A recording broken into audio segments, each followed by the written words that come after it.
Hello and welcome back to Sprite Guard Plays HyperRogue.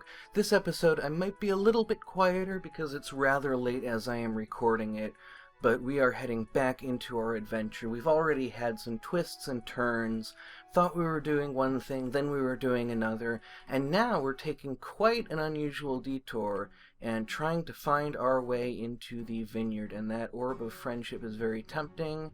I think I'm going to pick it up, even though we are not on our way to the whirlpool just yet. We won't be able to find any of the stuff that we leave behind, and so there's not really any reason to leave it behind. So we have cleared Relia and the temple, and so that means that orbs of the dragon are able to spawn, and we now need to look for a vineyard, and here is one now. And so we are going to go along the edge of this vineyard until we find an Orb of the Dragon. This Orb of Teleport might be useful to carry around, and I see another one over here. So we can have those to carry around and get us out of a tight spot. And I won't use them up this time because, as someone suggested to me, I have now set my controls so that I have to press Shift in order to use a ranged orb, and we have quite a few charges on that, so we should actually be able to go for quite a while. Now is that? Yes, that's an Orb of the Dragon. So we can head over here and grab that, and now we want to, going to want to probably get to work even from over here. I don't actually know if it costs more to throw it further, but that is a good start. And we can do that. And then maybe that. And that is already setting itself. And that, and that, and that, and that. And that should be a really good start. This should clear out a lot of area. We should be able to cheese most of the vineyard this way. I kind of doubt that we will have much trouble finding the wines that we need. And of course the reason that we are doing this is to get the Orb of Ether, so that we can more easily navigate around water elementals and other obstacles that we're going to encounter as we are working on the shark achievement, the I believe it's called Dangerous Pet or Nasty Pet. I'm not sure how fires got out there, but we are back at where we started, and there's a couple more for us to grab. We are at 5, 6, let's see, kill it there, we can get 7. Now let's head back to our starting area and see there's one right over there. That will be 8. So we need 2 more. I see them just down this kind of narrow passage, which is pretty risky because if we get a vine beast, we're going to have to be very careful about where we kill it. But we managed to sneak through there and come out unscathed, so that went very quickly and smoothly. And now we have the big question of, are we going to take on the whirlpool, or are we going to try and cobble something together with what we have? And I think we're going to try cobbling first, because we have now, should have access to Orbs of Ether. We can go along the edge of the fjords and just keep an eye out for an Orb of Ether. And we will just be hoping that one spawns in the crossroad. And so this is kind of, in a more traditional RPG, this would be sort of the grinding that we're doing. And here we actually have one available to us. This is kind of this game's equivalent of grinding, is when you're really looking for a particular drop. And now we need a water elemental. And so we're just going to go out here and kind of hope that one appears. We don't have a lot of control over it. But we're only really getting land monsters. We're not seeing any yet. and I am spinning the mouse wheel quite a lot. I don't know if you can hear that or not, but I am trying to just wait for monsters to appear. We're just not seeing the monster that we want, and so it kind of becomes, well, how patient am I going to be? How long am I going to wait before I decide that we've been grinding for too long? We just don't know what's going to happen. We don't know if it's ever going to appear. Oh, there's one. So it has actually paid off, and now we're going to grab the Orb of Ether. Now we need to find a Camelot, and I do not remember if we passed one. But we should be able to kite this guy for a while as long as we are careful and pay attention to where we are going. So we need to hook this guy up with a Cocytus, and we need to hook this guy up with a Camelot. And so I want to grab this Orb of the Fish because we're running pretty low on ether. So here's our Camelot. That's the first thing that we need to connect up to. And so I am going to, let's see, Orb of Flash could be very useful. I want to kind of scan the edges, see if there is a place where we can see the next step, and I don't. We are running pretty low on both fishiness and ether, so I want to actually make my way. Now this Flail Guard is going to be an interesting problem because the Orb of Flash, we don't want the Orb of Flash to kill the water spirit, the water elemental, and so I need to be very careful not to go into the Flail Guard's threat area because that will cause it to automatically trigger. But we can actually kill it just like that. We can touch up against another Camelot, just kind of to save us some time. And I am just not seeing a Cocytus. I'm just not seeing one spawn. There's another Camelot down here that we can touch, and so we can kind of continue our expedition like this. But our twisty-turny kind of adventure is getting twistier and turnier, and we're just not seeing what we want to see. And so we are going to have to just keep going and hope that we see what we want to see. So it looks like we can recharge our fishiness, and we can get a Camelot that is closer to where we are, and we can carry on. Seeing lots of icy lands, but no Cocytus. Ah, there's one. Okay. So let's see, that's an Orb of Yendor. An Orb of Winter would be really useful, but it looks like we're not going to find that, and so I am going to just head over here, and we have accomplished the first big goal, and so we can actually kill this guy. Oh my goodness! It's a very good thing that we have the Orb of the Fish. Let's spread the heat over. We have the shark available to us now. And now we actually picked up that guy's Orb of Water, though we're not in a boat, so we will not be able to create a magic boat. But we are mere steps. New achievement, Nasty Pet. Get any shark into the moat of Camelot. So we have done it. We have managed to get a shark into the moat. That's really cool. I love that there are all of these kinds of little things that we can try that are really challenging, and I love that we really had to go on a long adventure of trying to put everything together. You know, it was not easy getting this achievement. And so I'm kind of actually now reminded of an achievement in the Stanley Parable, which is one of my favorite games.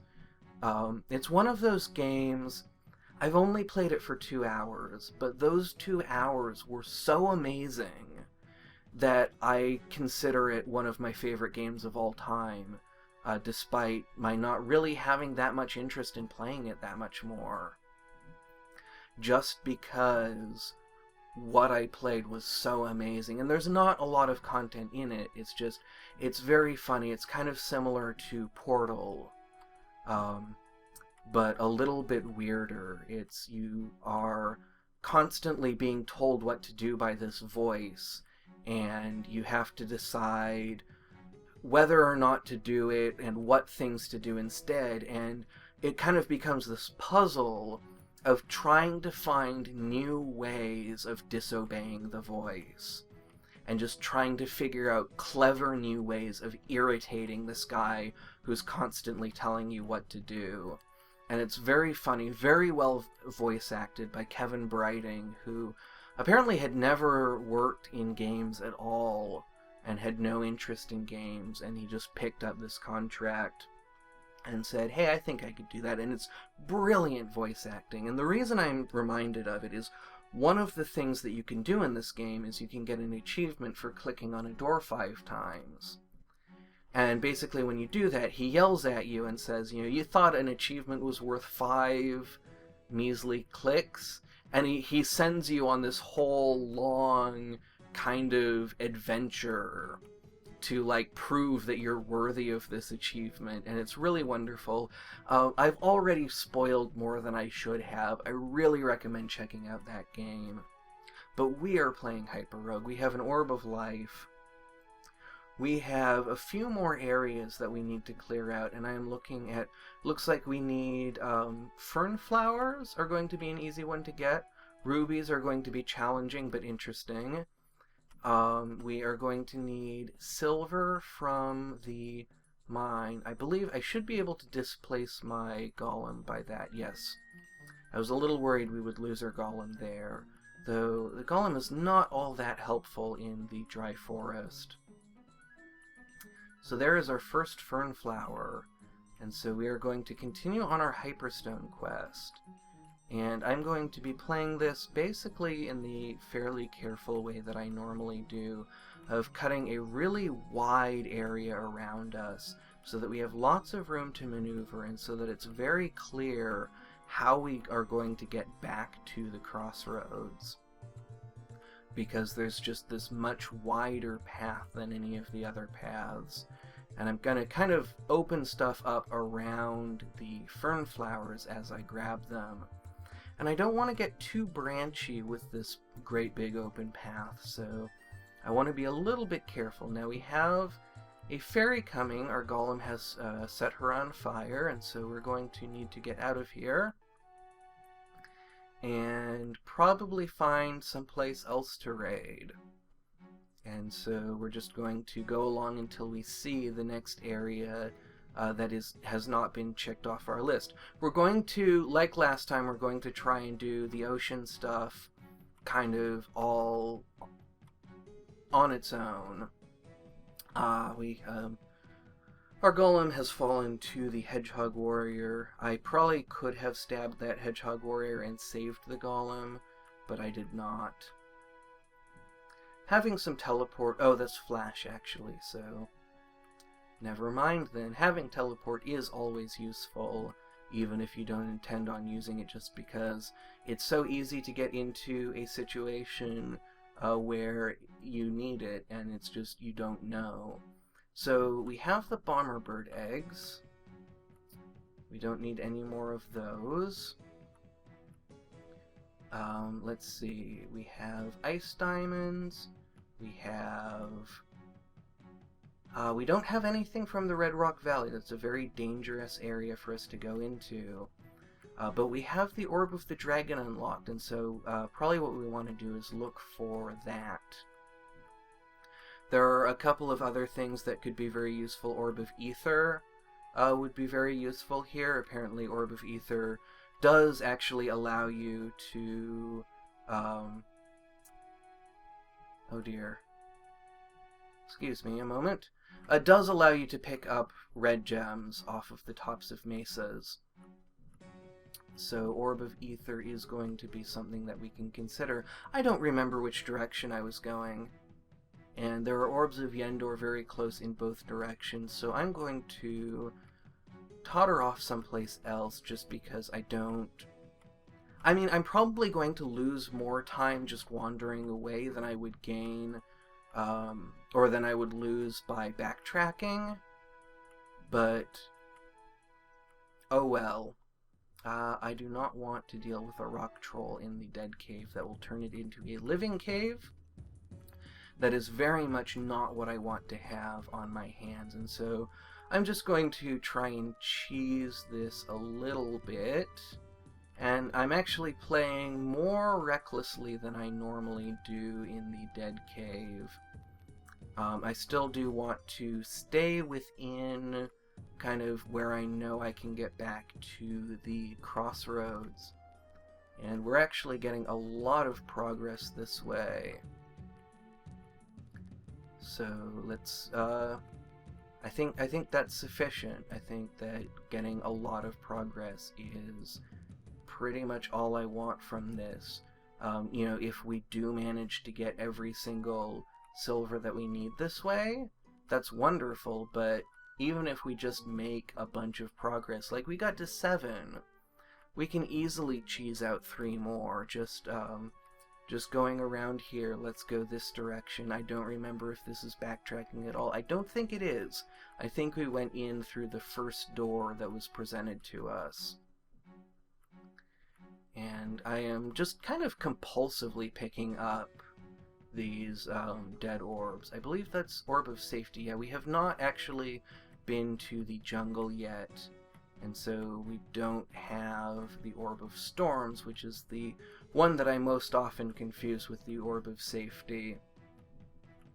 Because as far as I can tell, they're very similar colors. I don't actually know if that is anywhere close to the truth, but that is what I see with my eyes.